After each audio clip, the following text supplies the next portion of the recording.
Hello, everybody. Welcome to a new episode of the Dissenter. I'm your host, Ricardo Lopes, and today I'm joined by Dr. Hrishikesh Joshi. He's assistant professor of philosophy at Bowling Green State University, and today we're going to focus on his new book, Why It's Okay to Speak Your Mind. There it is. Okay, so Dr. Joshi, welcome to the show. It's a pleasure to everyone. Yeah, thanks a lot for having me. Looking forward to the conversation. Great. So perhaps let's start with a concept that you present in the book and I think will be important for the rest of our conversation.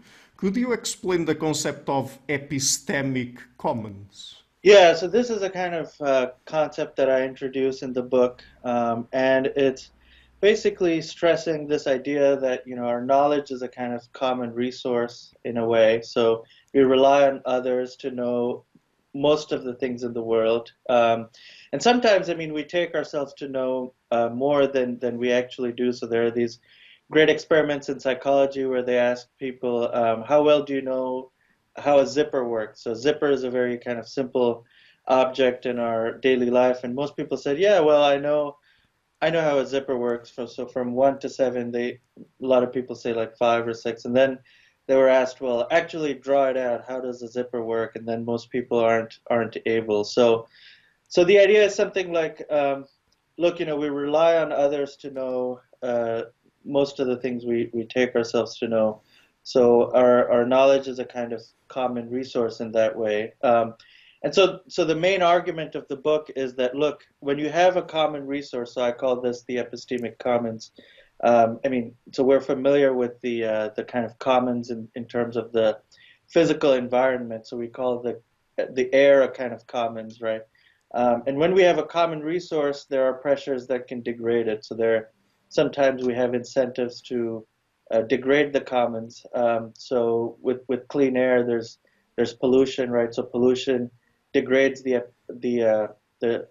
physical commons, or overfishing can degrade the ocean. So whenever there's a kind of collective resource, there are things that can cause people to degrade it. And what I argue in the book is that just as pollution can degrade the physical commons, social pressure to conceal evidence can degrade the epistemic commons. So if there are social pressures or other pressures to conceal evidence, not argue for certain things, then that kind of puts our epistemic position in a bad situation. Um, I mean, some of the clearest kind of cases come from authoritarian governments. So if you look at what happened in Chernobyl, so Chernobyl was this nuclear plant that melted down in modern day Ukraine, and what is modern day Ukraine? And a big reason why it melted down, and why people weren't able to evacuate it in time, was that various types of information was concealed at various points, right? So if there was a free flow of information, there would have been much more, the authorities and everybody would have been much more able to evacuate people and address it in time.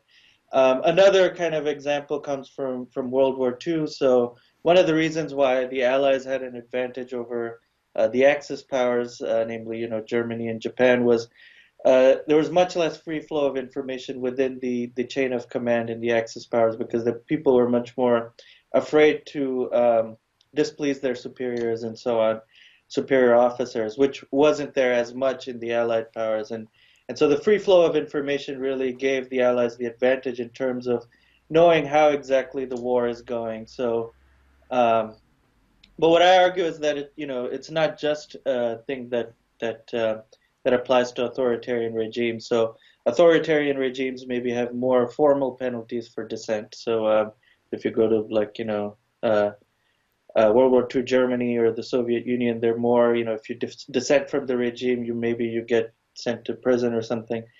We don't have that, but we still do have social pressures, depending on what kind of group we're in. So increasingly, people are feeling that kind of social pressure, which is what led me to work on this book. So there's a recent poll that said, about 62% of people within the U.S. are afraid to say what they really think, because they fear kind of repercussions from their friends or colleagues. They don't want to stand out, or they don't want to be thought a certain way. And that's, one of the highest it's been. So there was a recent study that looked at what it was during the Red Scare. So this is the McCarthy era in the U.S.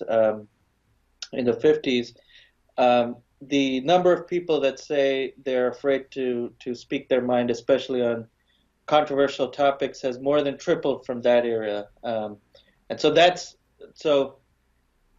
Uh, so I think there's reason to worry there, and my aim with the book is to see what we can do to try to alleviate some of those social pressures there. So because I mean these kind of social pressures can lead to information bottlenecks that threaten our ability to know what's going on in the world and have a good sense of the world, which is important for lots of things. So. Mhm. But is this for the benefit of the collective and the individual both? Or, for example, because I was just thinking that we seem to reason better in collectives than in isolation, right?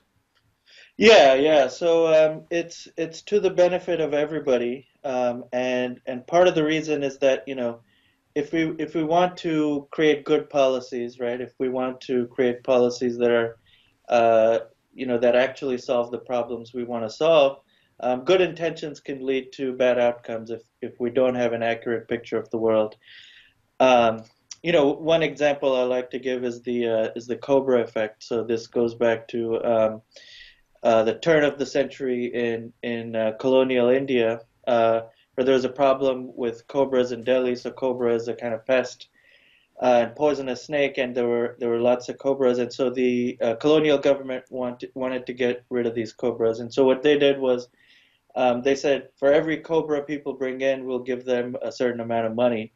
So the intention, at least in that case, was good, right? I mean, maybe the colonial government had other intentions that weren't good, but at least here the intention was good. And but what that actually did was it increased the cobra population, because then people started to grow cobras in order to bring them to the government to get that money, right? The basic idea that kind of shows is that you can have a good intention, but if you don't know what the world is actually like, then you can create bad policies. And this is particularly important within democratic decision making. So if we want to know what are the best policies on a host of issues, how to tackle climate change, what's the best policy for immigration, and how to deal with uh, various social issues, crime and so on, and poverty.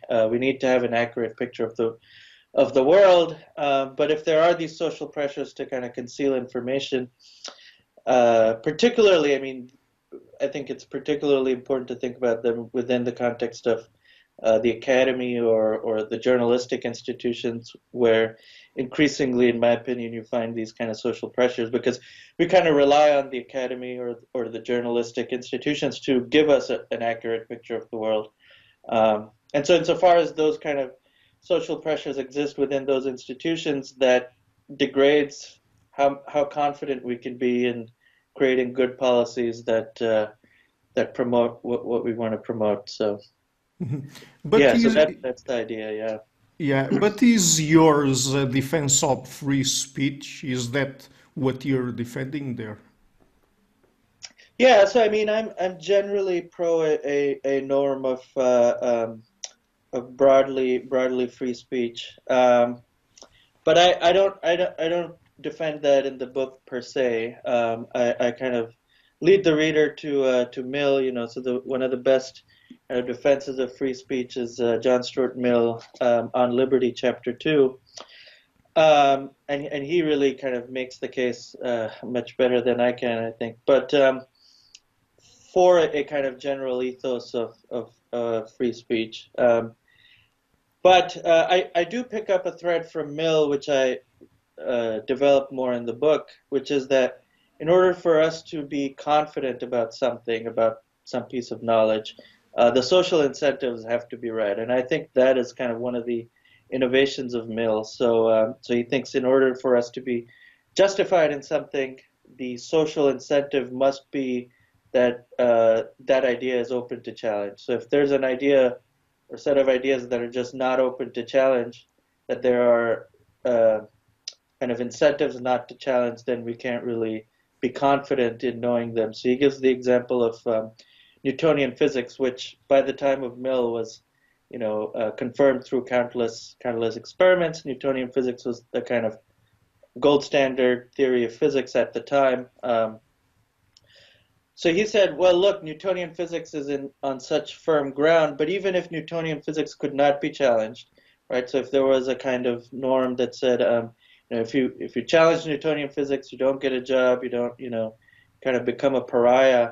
Suppose that were the case, then we couldn't really be justified in believing in Newtonian physics, because if there are good objections to Newtonian physics, they just wouldn't be able to surface, right? So if you create an atmosphere where certain ideas or certain ideology or set of ideas are just not able to be challenged, then we can't really be justified in knowing them. And of course, I mean, in the case of Newtonian physics, Einstein later came and showed that Newtonian physics is only true in approximation, and it breaks down when you look at objects going close to the speed of light. So even Newtonian physics turned out not to be entirely accurate, only true in approximation. And so that's the kind of thread from Mill that I really developed. But my focus in the book is to think about what we should do as individuals, more than thinking about free speech per se. So yeah. Yeah, but just to play a little bit devil's advocate here, so you mentioned norms, and of course we also have norms in every society about speech, about what people can say in its specific context and so on.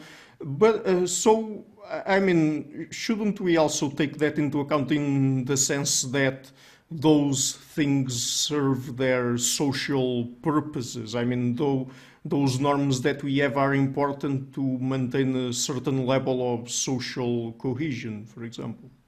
Yeah, so I mean that's a great question, and so maybe there's a kind of mean to be achieved there. So so we are kind of conforming creatures to a great extent, and this has roots in our evolutionary past, right? So think of uh, you know our tribes kind of evolving, or our kind of ancient history with tribes. If everybody is kind of doing their own thing and saying whatever, there probably is not as much social cohesion, and social cohesion would have been very kind of doing toy evolutionary psychology here, but social cohesion would have been very important to keep the tribe together and for survival. But it can go too far, right? So if you if a society kind of becomes ultra conformist or ultra kind of restrictive on speech, then it can't really correct itself. So I think there's a kind of mean to be achieved there. And I mean, in general, lots of things that make sense from our evolutionary past kind of can be harmful now, right? So think of why we like sugar. Sugar has lots of calories, and makes sense why we have a preference for eating sugar, because in our evolutionary past, uh, we needed all the calories we can get. So if something is sweet, we like it. But now, if we just eat sugar, that's counterproductive, because we don't have scarcity of calories anymore.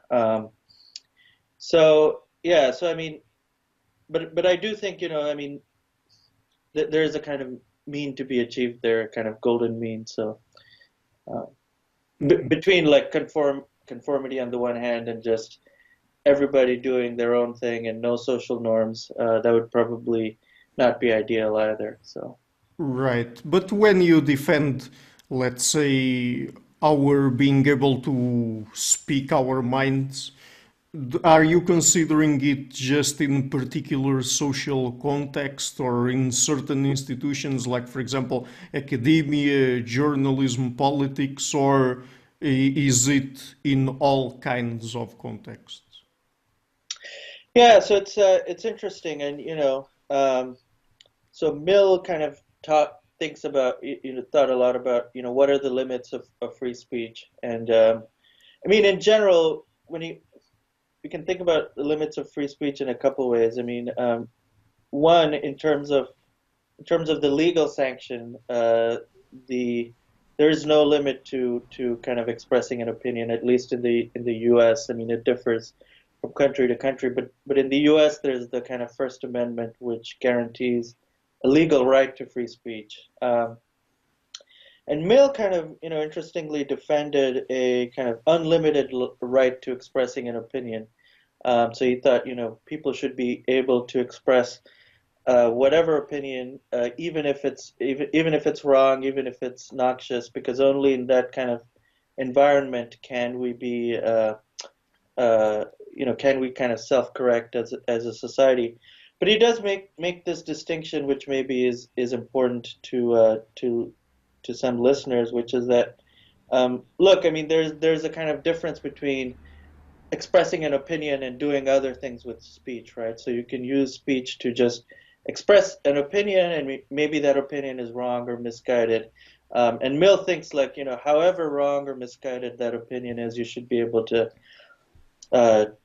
express it. But so he uses this example of, at the time there was a debate about corn dealers. So corn dealers are basically people who, so corn is just their word for food at the time, roughly. And so suppose you have this view that corn dealers are starvers of the poor, basically like an anti-corn dealer opinion. He thought you should be able to say that even if it's right or wrong or partly right. You should be able to write an op-ed on it, let's say, like you write an op-ed saying corn dealers are starvers of the poor and so on, and bad things about corn dealers.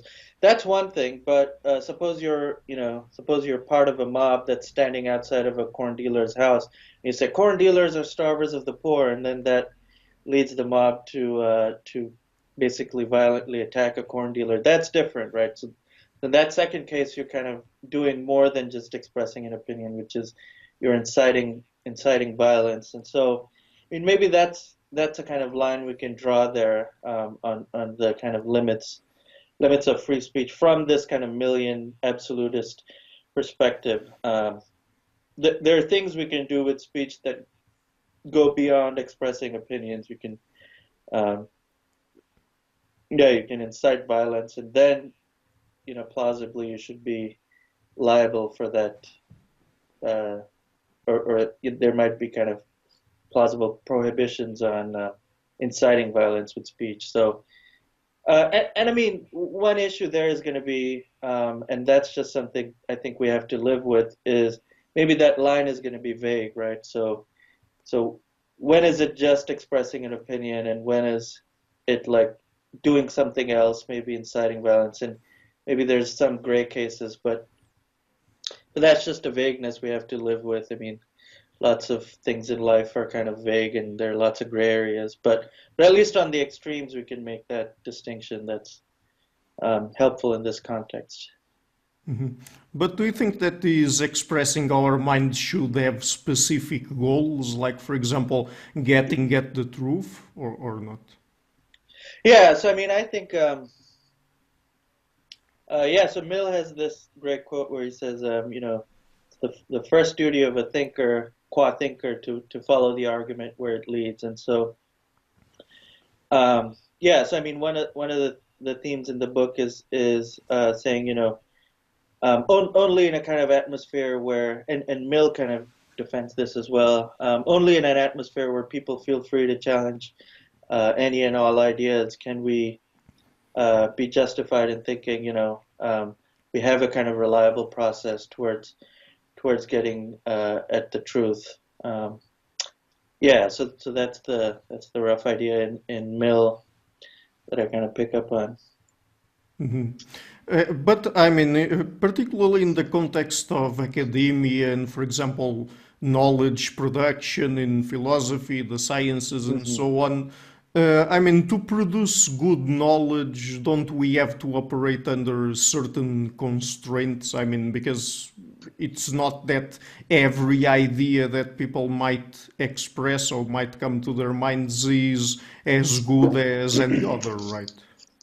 Yeah, no, that's a great point, and that's a great question that I think a lot of people will be thinking about. I think maybe we can make a distinction between like using good methods. So each science has its good methods, right? So lots of the social sciences, there's statistical methods, and you have to control for the right things. And there's a field called econometrics where they have lots of different methods for making sense of the data and analyzing the data. So there are those methods. Within my own field of philosophy, we have methods of kind of good argumentation, right? So logic and other things, and kind of analyze different arguments. So yeah, I mean that's a good kind of point where if we're after truth, we should use the best methods, and we shouldn't use sloppy methods, right? Um, so it would be a bad consequence if we say, okay, well, speak your mind, so just use like sloppy arguments, and bad data analysis don't control for the variables that you should control for. So yeah, I mean, I think you're right that we should, if truth is the goal, then we should be constrained with using the good methods. But I think there's a difference between that and kind of pressure to reach a particular conclusion, right? So it's like, um, so you might think, I mean, maybe this is a kind of toy example. A lot of kind of philosophy in the medieval times. I mean, people will probably push back on this, but who are kind of medievalists. But a lot of medieval philosophy has this kind of religious conclusions that it wants to reach, and then you kind of back calculate based on what conclusion you want to reach. So I mean, or I mean, take the case of Galileo, right? The church kind of wants to reach this conclusion, and then you back calculate. Um, so that's the kind of pitfall that I think we should avoid. And there's reason to worry within various kind of social sciences or parts of humanities that touch on politically sensitive or controversial topics. We have to at least worry whether there is a kind of set of conclusions that we want to reach, and then we kind of back calculate, and then we kind of put pressure on people that challenge those conclusions, regardless of how good their methods are. Yeah, so I mean that's the kind of, so those kind of constraints ideally we shouldn't have if we want to reach the truth. So there's a follow the argument where it leads. So we shouldn't. So the conclusion shouldn't be so much like, well, like avoiding certain conclusions, but on methods, I think you're right that if you just have unconstrained kind of sloppy arguments or bad data analysis, then that doesn't necessarily promote the goal of inquiry, if that's truth. Right. And what about the costs that people like dissenters suffer, the social costs? I mean, is it worth it really to speak our minds? Yeah, no, that's a great question that I think increasingly people are worried about. So again, the poll that says more than 60% of Americans are hesitant to speak their mind. I think a lot of people are worried about the social costs, and people might think, well, what's in it? Why should I speak my mind in this case? What's the benefit? And so part of the goal with this book is that benefit might not seem obvious at the first glance, but insofar as we have this epistemic commons, which is a common resource, there is a benefit for people speaking their minds. Now, I don't want to say in the book that regardless of the cost, you should speak your mind. I think that's too strong. I don't think morality can demand that much of us. So there's this debate within philosophy about how demanding we should think morality is. And I mean, one of the kind of desiderata is to say, morality can't demand that much of us. So this is often a objection pressed against utilitarians. So if you take utilitarianism seriously and you say, okay, well, I should give away like 90% of my income or something like that, maybe the thought is there that morality is demanding, but not that demanding. So I take that on board, and so I say like, look, if you're living in like an authoritarian regime like North Korea or something, and you speak your mind and you get sent to the concentration camp, like that's maybe too much to ask for morality to ask of people. So yeah, within authoritarian regimes. But I mean, one thing, at least in modern democracies, I think we're fairly privileged if we consider, especially history, right? So in history, so many people got, executed. I mean, in the case of Galileo, he got put under house arrest, and lots of people have been executed for speaking their minds. But we're enormously privileged when we look at the past, and so if we say, well, I'm not willing to take any costs in speaking my mind, that seems to be morality can't be too demanding, but it does make some demands of us, right? Otherwise, what's the point of morality if it doesn't make any demands in terms of cost to self? Yeah, so I mean, like taking care of any kind of common resource involves costs to us. Um, so I mean, kind of cutting down our pollution involves costs, right? So you might, instead of driving, a kind of inefficient vehicle, you might drive a more efficient vehicle, and more efficient vehicle might be more costly, but maybe that's a cost that we should be willing to take. There's something else I wanted to say.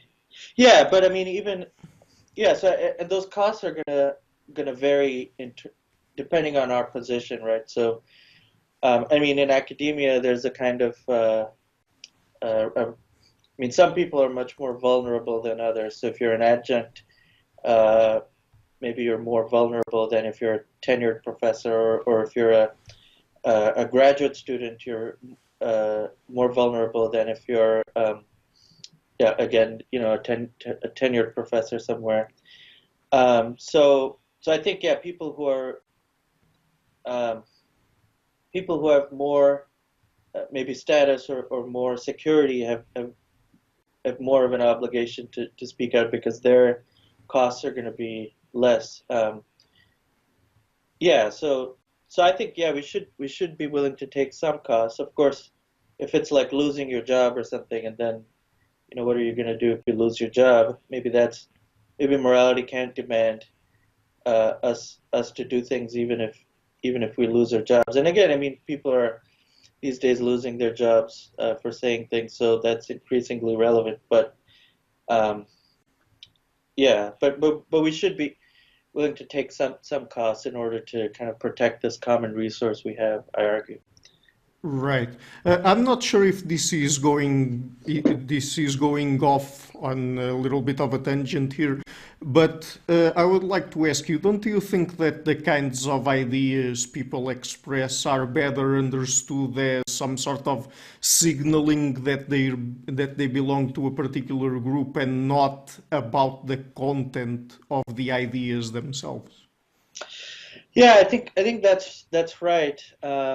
The desire for there's lots of great psychology research on this, where the desire for status is a huge motivation for people, right? So one of the things we really want is status, and that has other implications as well, why we want that status. And people mostly dread isolation, so there's certainly a kind of big pressure that people feel to conform for that reason. And especially, I mean, within the U.S., it's a kind of polarized atmosphere, especially politically. So people might, I mean, unbeknownst to them, I don't think anybody kind of thinks consciously to themselves that, look, I want to believe this because I want to fit in, right? So in that way, I don't think we kind of voluntarily form beliefs in that way. But I mean, there's all kinds of subtle things that we can do to kind of influence our beliefs. So we can read only some sources, or we can talk only to some people, and in that way kind of come to have certain beliefs that help us acquire status in a particular group. Yeah, so I mean, this desire to avoid isolation is a big kind of motive for the human psyche, and this is something Tocqueville, for example, talked about when he talks about the French Revolution. That people really want to avoid isolation, but this can again, lead to problematic kind of outcomes. So this great work by Elizabeth Noel Newman, where she talks about the spiral of silence. So because people want to avoid isolation, there can be a kind of spiral of silence that kind of shuts out certain ideas, especially if there's a kind of vocal minority that comes out on one side of the issue, and media, the mass media, repeatedly and concordantly come down on one side of the issue. That can create a kind of spiral of silence where even if an opinion is held by the majority, it kind of goes underground, and over time it basically disappears. Now, that process need not lead us to a good place, right? Like that process is sensitive to social forces, not the truth. And so, if our kind of cultural zeitgeist or our general cultural picture of the world has been created over decades and decades of spirals of silence, that's something we should, I think, really, really worry about, as we go forward. So, yeah. So. Yeah. So at the beginning, we talked about this concept of epistemic commons. Can people free ride on these kinds of goods, let's say? Yeah. So here I kind of pick up on something Cass Sunstein talks about in his book on conformity, where the thought is, look, if you have everybody conforming, then you kind of lead to these blind spots, right? Because you need kind of correctives. You need somebody to, you need people all the time to kind of question the kind of dominant assumptions. I mean, that's kind of what, say, Galileo did. And by the way, I mean, look, we can kind of look at history and say, look, each kind of, anytime you get a kind of coherent ideology or a certain kind of cultural assumptions that are shared by majority of the society in a certain way, we can kind of look back and say, well, they were wrong, or they were kind of driven to conform by these forces. And so one thing I think we should worry about is whether and to what extent that's happening now. So Cass Sunstein says conformists are a kind of free rider, right? So the dissenter, in a way, um, um, does this kind of important work of correcting the culture, or making sure we don't have certain blind spots in the way, say, Galileo did, and many other examples as well. So conformism is a kind of free riding off the work of dissenters, who I argue are important for maintaining the health of the epistemic commons, which is an important resource for all of us, right? Because if our culture or society as a whole doesn't have an accurate picture of what's going on in the world, then we can have all sorts of policies or movements that end up being counterproductive. Mhm. Are there any situations where you would say people are morally obliged to speak their minds? Yeah, so I mean, I argue that that just as pollution degrades the atmosphere, which is our physical commons, social pressure to conceal evidence degrades our epistemic commons. And so I argue basically that whenever there is social pressure against giving evidence, um, against kind of giving evidence that maybe your social group doesn't like, or something like that, or your professional group doesn't like, it's it's at that point where our duty to reveal evidence comes in. So I mean, there's lots of things that there's no social pressure for against expressing, right? So like grass is green or something. That's a piece of evidence I have. But nobody's going to get mad at me if I say like grass is green or the earth is round or 2 + 2 is 4. So I don't have like a duty to say those things, which are very obvious. But it's when the social pressure kicks in to conceal certain types of evidence because they threaten particular conclusions people want to reach. That's where the duty to speak your mind kicks in.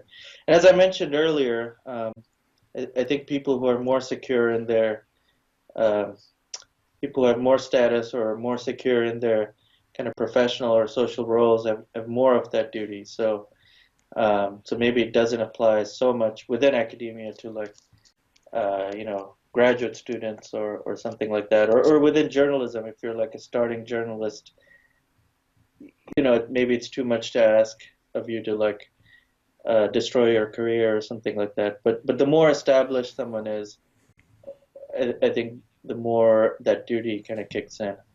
Mhm. So is the position you're defending here based on any specific kind of ethics, like for example utilitarian ethics, deontological ethics, virtue ethics?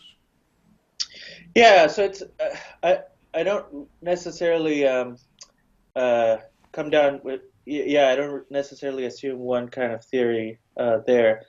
Um, I do employ the distinction that Immanuel Kant made between perfect and imperfect duties. So I argue that speaking your mind, um, and by the way, I also talk about not just speaking your mind, but helping others to speak their minds. So within journalism or academia would be kind of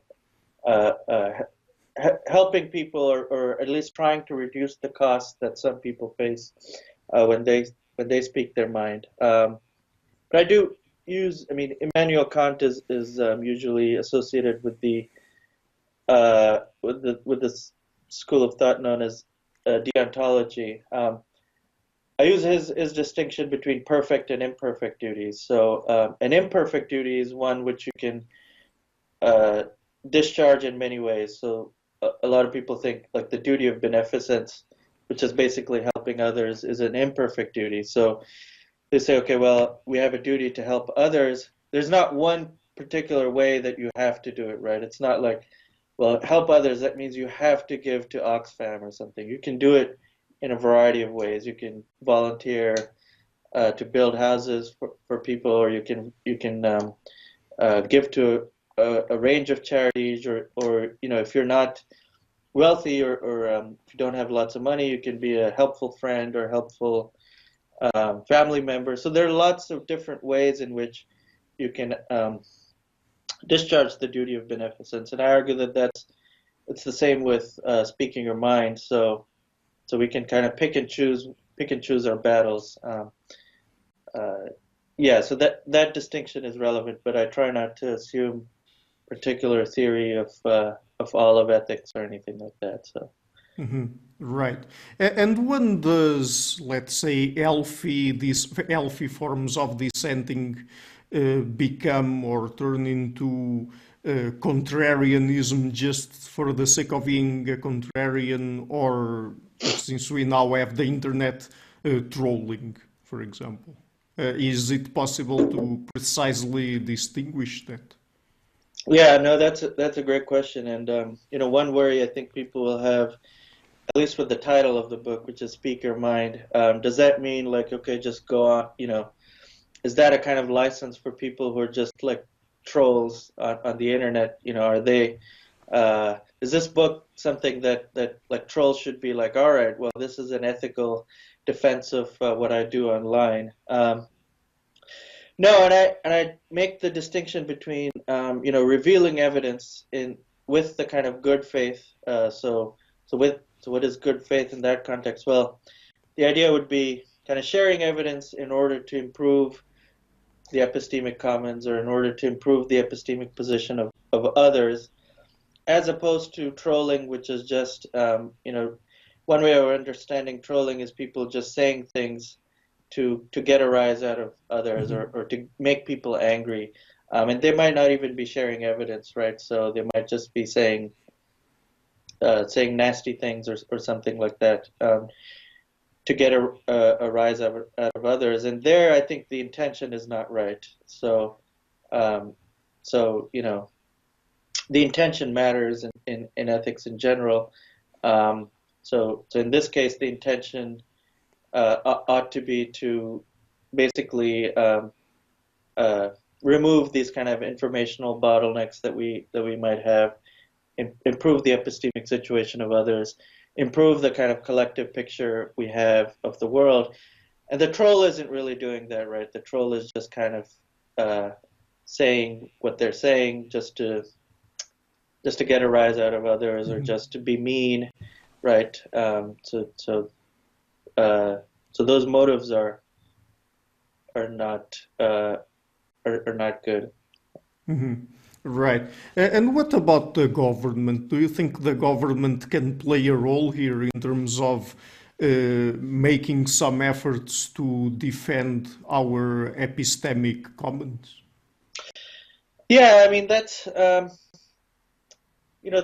the government doesn't have. I mean, at least when it comes to these kind of social pressures within a democracy, the government probably doesn't have is not the correct tool for us to use, right? And again, I mean, within the U.S., the law is already that you can say you can basically express any opinion, even if it's stupid or bad, and you can't go to jail just for expressing that opinion. And so there is that protection, but beyond that, I think it really comes to individuals.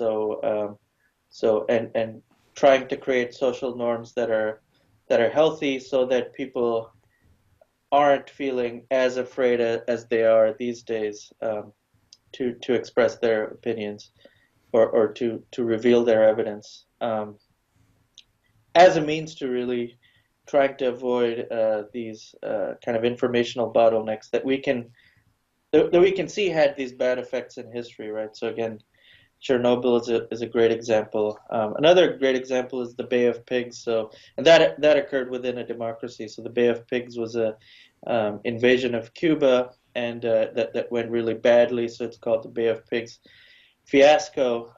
And one of the reasons they went forward with it was that the people were in charge of deciding whether to go forward or not. They might have had their doubts, but they didn't really express them. And so the group as a whole, who was deliberating about the Bay of Pigs, didn't have a kind of accurate picture of what's going to happen if you actually go forward with it. So yeah, so I think it kind of more comes down to individuals in this particular respect, and you can't really have a law or policy that says, like, speak your mind, right? So that probably is too blunt of an instrument. So I've already confronted you with some objections or challenges to your position. Are there any others that you think are worth considering? I mean, are there anything that people who don't agree with your position say that where they might be right, at least to some extent? Yeah, I think one objection is you might say, well, what's my speaking my mind going to do anyway, right? No, you might say, like, all that'll happen is I'll incur this cost that's social cost. People might not. And again, it depends on the group, right? So if your group wants to believe certain conclusions, maybe some other group might appreciate what you say, but often we're kind of focused on the group that matters to our social and professional prospects. So the group that matters to an academic is not like the kind of rural farmer, or the truck driver, or somebody in a faraway country, right? So one worry people might have is, like, what is there to gain? All that'll happen is I'll incur the social cost, and and nothing good is going to come out anyway. So I talk about this in the book in some detail, and one kind of interesting thing to look at here is the ash experiment. So if you look at the ash experiments, and this goes back to the fear people have of isolation, right? So people largely don't want to be alone, and so the ash experiments kind of show that even if you have one person who agrees with you, people are much more likely to say what they really think.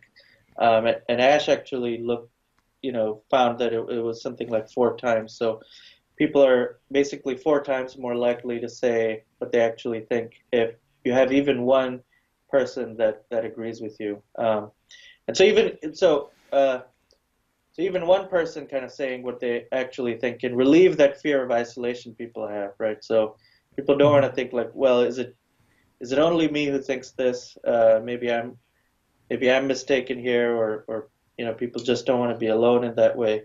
So if you're the one that speaks their mind, you can encourage other people to come forward. Another objection I talk about is this idea of a noble lie. And Mill talks about this as well. So the thought is something like, well, some ideas are just too harmful, and you shouldn't express them, or some pieces of evidence can lead to harmful ideas. Of course, different cultures over time have had different notions of what the harmful ideas were. So I guess in Galileo's time, they would have thought, well, it's harmful to reduce people's faith in the doctrines of the Catholic Church, and if we let Galileo talk about his crazy theory about how the Earth goes around the sun, and I mean, if we look back, I mean, it's if we put ourselves in those shoes, we can appreciate how crazy it would have looked, right? I mean, the Earth looks flat. The sun looks like it goes around the Earth. There are lots of questions you can ask, like, well, why doesn't, if the Earth is spinning and it's going around the sun, why don't things like fly off, or why don't we fall down, or something like that, right? I mean, now it kind of seems silly to us, but at the time it would have been kind of relevant.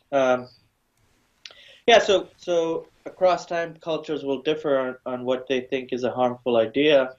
One thing that Mill says, and I agree with him on that, is that we should be very careful about our ability to know what pieces of evidence are harmful, right? So and the historical record is not very confidence inspiring. So over time, people have thought,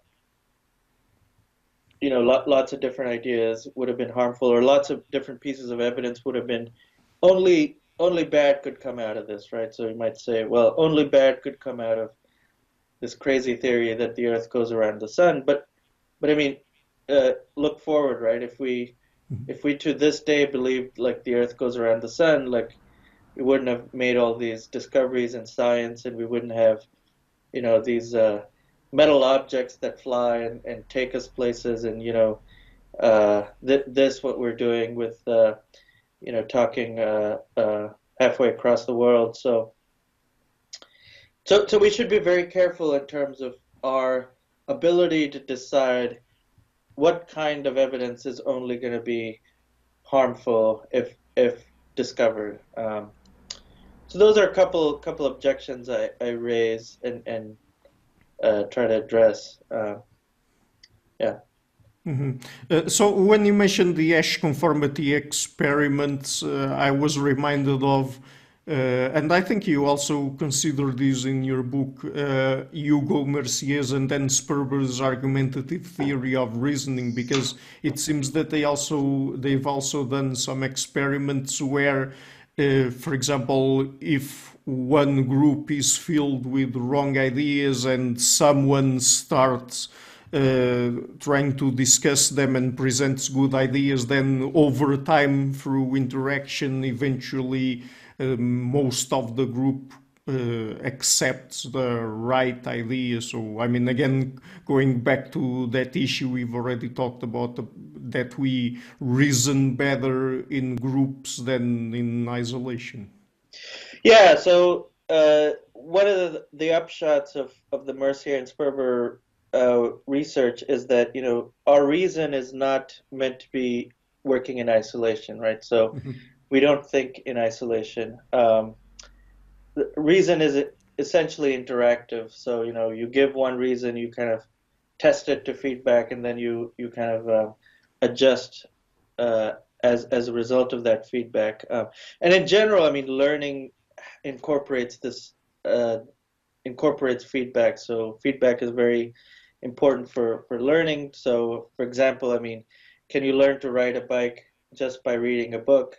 No, right? So you need feedback. So, kid is learning how to ride a bike, is going to fall many times, but over time, that feedback to its motor system is going to create that learning. So learning has this important feedback element to it, and Mercier and Sperber argue that reason is essentially social. So the reason we have reason is to really test out our ideas with others and give and take reasons.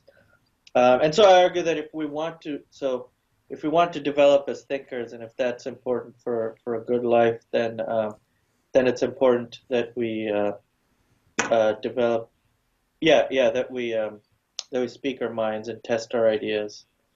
Okay, so it's interesting that we've been talking about the good or the benefits we get from interacting with other people in terms of our reasoning, because throughout history there have been always some schools of thought which promoted social isolation and meditation, for example. I mean, things that we do alone to achieve enlightenment. Why do you think that is the case?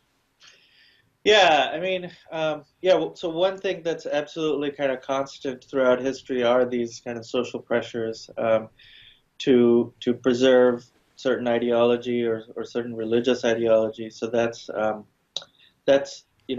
certainly a kind of constant throughout human history. One of the things I emphasize in the book is, when we look back now, I mean, this is a kind of great, I think thought experiment to kind of encourage maybe intellectual humility insofar as it comes to our cultural perspective. I think most people, when they look back throughout history, they say, well, look, all these cultures had these different blind spots, right? I mean, just take the moral case, like, they had slavery, right? In many cultures throughout the past, it's kind of very, very regular thing. They had various, oppressive gender norms and things like that. In China, before, certainly before like 1900, for many centuries they had foot binding, which is a very painful practice that causes lots of uh, health issues for women. So anyway, so not to belabor the point, but you look back and you see all these kind of cultures that were mistaken about something, right? And they weren't mistaken about everything. It's not like, it's not like they were mistaken about every single thing. Lots of cultures had prohibitions against like stealing or killing, and we think, okay, well, those are kind of basic moral things that most cultures, or maybe all cultures, got right. Um, but there are these blind spots, and one thing, it's a kind of inductive argument. So you say, look, you look throughout human history and you say each kind of culture or zeitgeist has these blind spots, and so. But right now we don't have any blind spots. That would be kind of amazing, right? How can we tell what is the blind spot? I mean, of course, within the zeitgeist, if we accept the zeitgeist or the cultural assumptions, then we're gonna think, yeah, that's correct. So one kind of way to maybe see where the blind spot might be is like look at where the social pressure is. So that's a kind of useful heuristic, and And wherever there's social pressure against um, revealing certain evidence, that's where the blind spot might be lurking. Um, yeah, but I want to talk a bit more about just reasoning in isolation, so we can. I think maybe your next question was kind of picking up on that.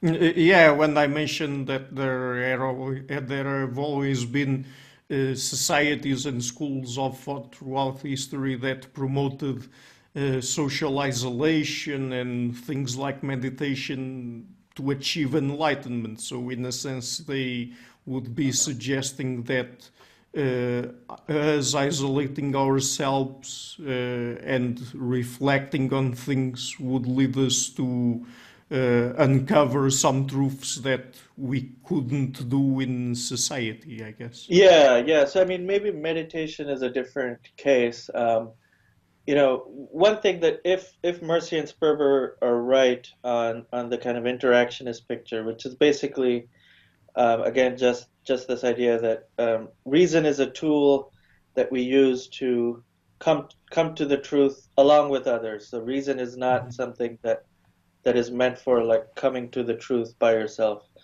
So reason is essentially social. So we give and take reasons. Um, and one of the things I pick up on, so I mean, we've been talking about why we should speak our mind for the sake of others, right? So it's a kind of Mm-hmm. other regarding idea. So we say, I've been kind of defending this idea of epistemic commons, and it's kind of bad for a culture uh, or any group to have a kind of blind spot. And so one of the ways to correct those blind spots is to speak our minds against social pressure. Um, I want to pick up on this idea that I developed later in the book, that speaking your mind is also good for your own development and your own kind of leading a good life. And here I kind of pick up on this idea that's developed most kind of thoroughly within history in Aristotle. So he says, so he's interested in the question of what is a good life, and his ethics is really focused on thinking about eudaimonia, which is roughly translated as happiness, though it's probably more like flourishing. So he's interested in the question of what makes for a flourishing human life. And he thinks in order to know what the good of something is, so we want to know what a good human life is. We want to know what the good of something is. We need to think about what kind of thing that is. So the good of something is indexed to the kind of thing that is. So, or it's what he calls its telos, or its ergon, which is loosely translated as function. Though recent scholars talk about the work, the characteristic work of that thing. So we say, okay, so what is a good knife? So we want to know what a good object of a particular kind is. So we say, well, what is a good knife? So we need to know what the ergon, or the characteristic work of a knife is. And that's easy enough. So we say, well, the characteristic work of a knife is cutting. So then a good knife is one that cuts well. So then it's sharp. It has a good handle to allow the whoever's using it to cut well. So a good knife won't be like blunt or whatnot. Okay, so what is a good table? Well, again, we have to look at what the characteristic work of a table is. So a table is something that's used for people to place objects on. So then a good table uh, is sturdy, and so on. So a table that's super wobbly is not a good table. Okay, so then we think about, well, what is the characteristic work of a human, and in order to know what a good human life is, and see. So he says, well, in order to know that, we have to think about what's distinctive about humans. So when we look at the rest of the animal kingdom and the rest of inanimate reality, what is it that is special about humans? And he says, well, it's not like, growing tall, or it's not like being fast, or it's not like eating food or whatnot, because other animals can do that as well. Trees can grow tall, so it can't be that. Um, and so the distinctive thing that humans have is their reason, right? So that's something we don't see in the rest of the animal kingdom. Or tables can't reason, rabbits can't reason. And so the good human life then is one that develops its reasoning capacities well over the course of a complete life. So again, we can quibble about that. Maybe there are other things besides reason that are special about humans. But at least it's hard to deny that reason is one of the things that's special about humans. And so in order to live a good human life, Aristotle thinks we have to develop our reason. And I pick up on that and say, like, look, if reason is something we can only do with others, so if it is something that's essentially social, if we're essentially social creatures in that way, then in order to develop our reasoning capacities well, in order to develop and exercise our reason well, we need to speak our minds and test our ideas. And so speaking your mind then isn't just something you do for the sake of others, but also for yourself to develop as a rational creature. So it's an element of human flourishing, right? Right. Yeah. So that's the idea. Yeah, but I think you kind of understand the issue I'm trying to address here, because on the one hand, we, since we live in societies, are prone to conformity, but on the other hand, we need to reason in group to really, I mean, to properly arrive at the truth, and I mean, our reasoning works better in groups. So, I mean, there's this sort of tension here, right? Yeah. Right. So there is that tension. We can't reason in isolation. So we can't be. One of the things I defend in the book is this. This picks up from Friedrich Nietzsche and John Stuart Mill, who are both kind of 19th century philosophers who emphasize independence. So according to them, great human life involves a kind of independence and not being willing to go with. Nietzsche talks a lot about the herd. So it's like so the life of a herd animal is not like a great life. And a lot of his emphasis on is on our intellectual development and our values. So if we just kind of adopt our values from the herd, whatever everybody around me is thinking, I just blindly adopt those values and I go with the herd. And the herd kind of changes over time, right? And we can see this over, what the kind of cultural zeitgeist is now is different from what it was 10 years ago. Things that were okay to say 10 years ago are not okay now, and things that are okay to say now won't be okay, 10 years later or even 1 year later. Okay, so the thought is within Nietzsche and Mill is that a great human life has this element of independence. But of course, I mean that's a good question you're bringing up, where there's this tension where we can't just be completely untethered from our culture. So we're bound to be products of our culture in some way. So there is that again, that kind of golden mean where we can't fully escape our culture, but at the very least, I think one thing we can take from Nietzsche and Mill is that if we just kind of blindly take our views on our values, our views on justice, our kind of cultural assumptions just from whatever it makes sense to fit in, right? So we kind of adopt our views in order to fit into our particular milieu. That kind of life has something lacking in it.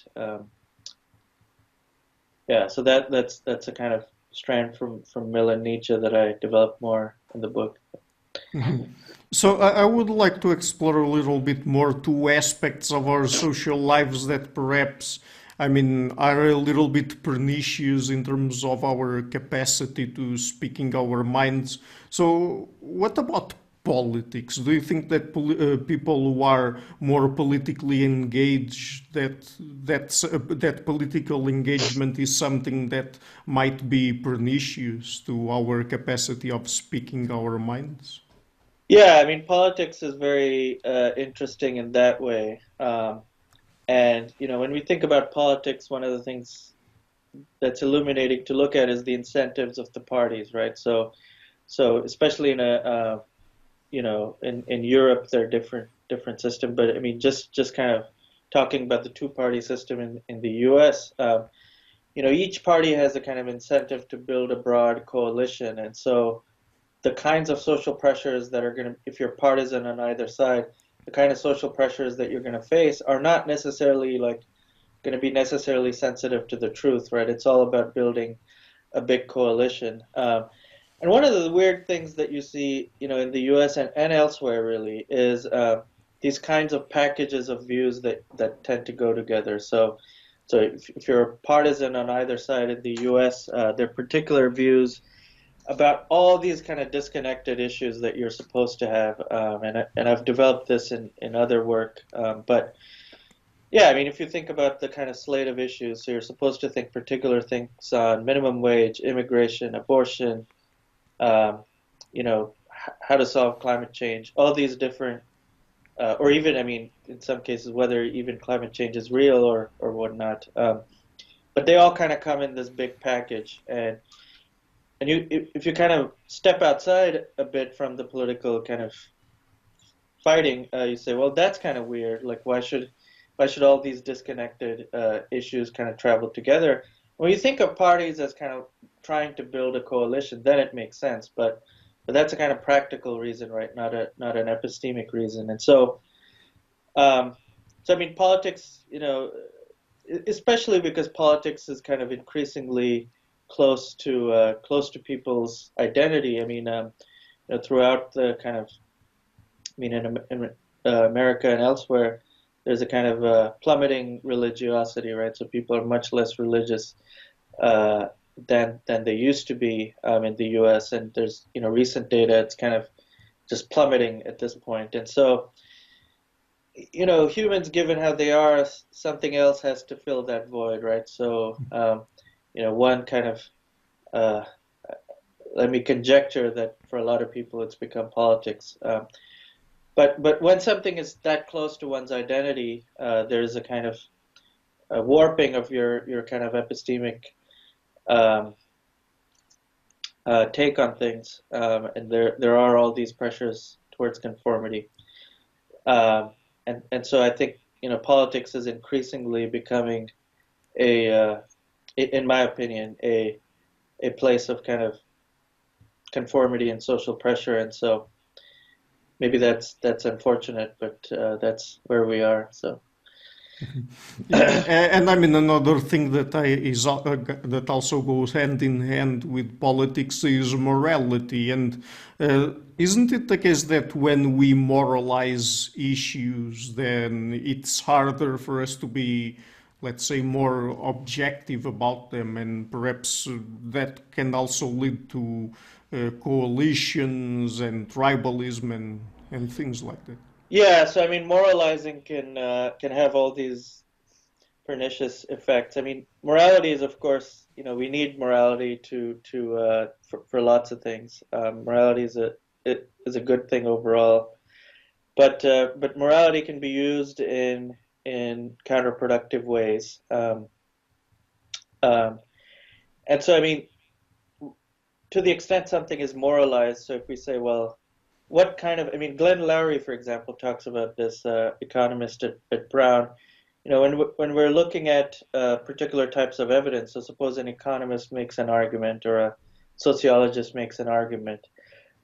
One thing that sometimes occurs is people say, well, what kind of sociologist would make an argument like that, right? So it kind of goes to the character. So you must be a bad person if you make this particular argument. That kind of saps the incentives for people to seek the truth in an unbiased way, right? And one of the things, I mean, is that thankfully that kind of moralizing is absent in certain areas of science, and I think those are areas of science that work really well. So in physics or chemistry, if you discover like a new theory or a new polymer, people are not going to assail your character.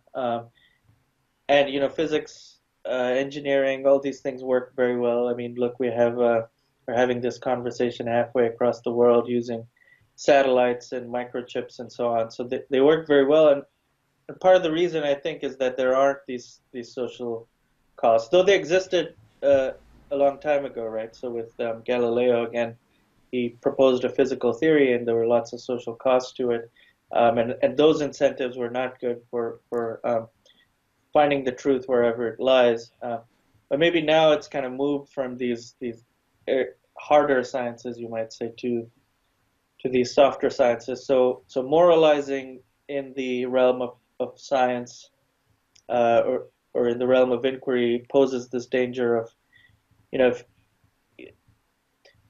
if you express certain types of evidence or theory, and you worry that people are going to assail your character, then you're going to probably think twice before doing it, right? So that kind of dampens the our kind of collective ability to reach the truth. Mhm. Do you think honesty is a virtue we should care about?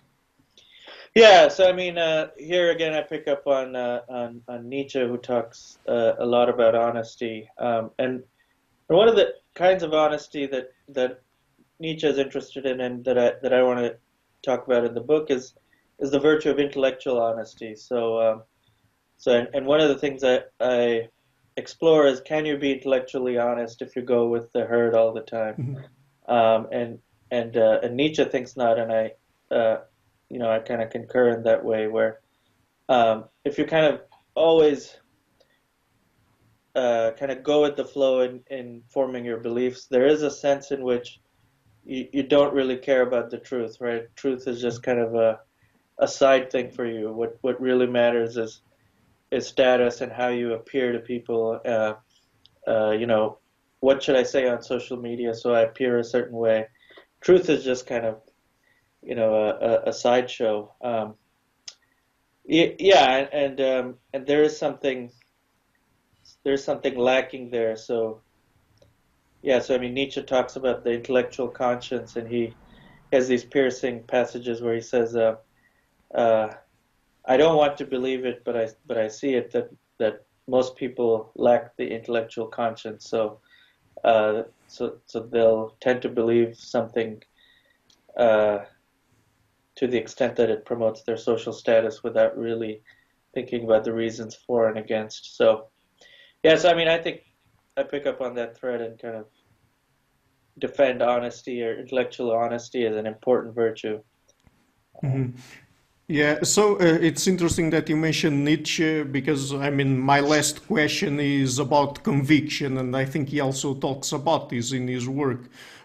Should people be aware of their own convictions? Because, I mean, when people are convinced of something, they are really motivated to pursue reasons to defend it and are sort of blind to things that go against it, right? Yeah, yeah. So I mean, Nietzsche has this great quote where he says, "Convictions are greater enemies of truth than lies." Right. Mhm. So, um, so conviction can kind of warp our thinking in a certain way. But of course, sometimes conviction is great, right? So when we think about various heroes of history, we look at people with great conviction, that kind of fought oppression and made the world a better place. But there is a kind of dark side to conviction, right? So if you really are convinced about something, so I mean, again, going back to Galileo, if you're really convinced, like, this picture is absolutely true, and this kind of moral picture of justice, or whatnot, or this particular picture is absolutely true, then one of the bad things that can happen is, like, I will then disregard any kind of evidence that challenges that picture. So I'll kind of um, be willing to ignore disconfirming evidence because I'm very much invested in this conclusion. So to the extent that there is this tendency for us, I mean, and we all have convictions, right? So we all want certain things to be true, but it has this dark side, which it leads us uh, to ignore kind of countervailing evidence that's it's kind of counterproductive. So Okay, so just before we go, where can people find you on the internet? Would you like to mention any places? Yeah, so I have a website. I'm also on Twitter at HSJ Speaks, so you can follow me there. Yeah, so Yeah, I will be leaving links to that and also to the book, which is again Why It's Okay to Speak Your Mind. And Dr. Joshi, it's there it is again. It's been a pleasure to talk to you. Thank you for taking the time to come on the show. yeah, thanks so much for the conversation and thanks for having me. So. Hello, everybody. Thank you for watching this interview until the end. So, it is thanks to people like you that the show has been running for such long time, more than 3 years now. And I would like to ask you to please pay a visit to my Patreon page and to consider making a pledge there. If you prefer PayPal, you can also find links to it in the description box of the interview. Otherwise, and if you like what I'm doing, please share the interview, leave a like, hit the subscription button, and comment on it. This show is brought to you by Enlights, Learning and Development Done Differently. Check their website at enlights.com. I would also like to give a huge thank you to my main patrons and PayPal supporters, Karen Litska, Anne Blanchett, Pererga Larson, Lau Guerrero, Francis Ford, Hans Frederick Sunder, Ricardo Vladimiro, Craig Healy, Adam Castle, Olaf Alex, Jonathan Wiesel, Jacob Klinkby, Matthew Whiting, Bernardo Wolf, Tim Hollis, Henry Calenius, John Connors, Paulina Barron, Philip Force Connolly, Jerry Mueller, Herbert Gintis, Rutger Bosch, Bo Weingart, Becca Newberger Goldstein, Dan Demetrio, Robert Windegar, Rui Inácio, Arthur Coe, Zoop, Marco Neves, Colin Holbrook, Susan Pinker, Thomas Trumbull, Bernardo Seixas, Pablo Santurbano, Simon Columbus, George Pinha, Phil Kavanagh, Corey Clark, Mark Blythe, Roberto Inguanzo, Michael Stormir, Eric Neumann, Samuel Andreev, Tiago Nunes, Bernard Ugni, Alexander Dunbauer, Omari Hickson, Fergal Cusson, Evan Bodrenko, Ala Herzog, Don Ross, Jonathan Librand, Oslam Bullet, Nathan Nguyen, Stanton T, Samuel Correa, Eric Hines, Mark Smith, J.W., João Eira, Tom Hummel, David Sloan Wilson, Yacila Dez Araújo, Eden Solan, Romain Roach, Dmitry Grigoriev, Diego Londoño Correa, Tom Roth, Yannick Punter, Adana Rusmani, Charlotte Bliss, Miran B., Nicole Barbaro, Adam Hunt, Pavel Ostazewski, Max Bailby, Nelek Bach, Catherine and Patrick Tobin, Al Ortiz, Guy Madison, Gary G. Allman, my producers, Izar Webb, Jim Frank, Lucas Stafiniak, Ian Gilligan, Sergio Codriano, Luís Caetano, Tom Vanagdam, Curtis Dixon, João Linhares, Benedict Mueller, Vega Guidi, Sardus France, and Niruban Balachandran, and my executive producers, Michelle Rugieski, Rosie, James Pratt, and Matthew Lavender. Thank you for all.